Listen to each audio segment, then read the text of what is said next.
పిల్లలు మంచి కాలేజీలో చేయాలి అంటే మంచి ఇంజనీరింగ్ కోర్స్ చేయాలి, మంచి కాలేజీలో చేరాలన్నా పిల్లలు చూసినా తల్లిదండ్రులు చూసినా ఏం చూస్తామండి? న్యాక్ చూస్తాం. న్యాక్ గ్రేడింగ్ ఏముంది? ఏ ఉందా? సూపర్. ఏ ప్లస్ ఉందా?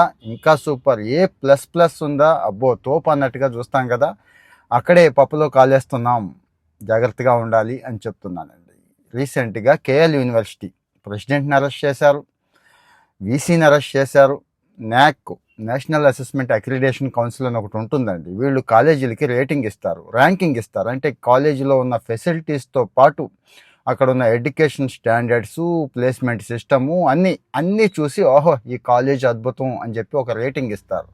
వీళ్ళు కుమ్మక్కి అయిపోయారండి.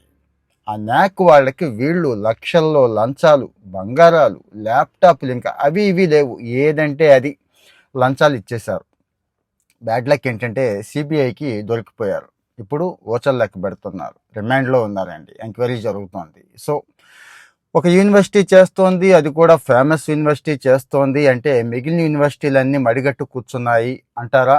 వాళ్ళు కూడా ఈ టైప్ ఆఫ్ చేస్తున్నారా అంటారా? సో ఇక్కడ ఏం చెక్ చేసుకోవాలో మీకు అర్థమైంది కదా. డైరెక్ట్గా వెళ్ళి ల్యాబ్స్ చెక్ చేసుకోండి, ప్రొఫెసర్లు చెక్ చేసుకోండి, అక్కడ ఉన్న వాతావరణం చెక్ చేసుకోండి తప్పించి ఎవడో ఏదో చెప్తే ఏదో రేటింగులు నమ్మొద్దు అని చెప్పడం నా ఉద్దేశం. కామెంట్లో చెప్పండి.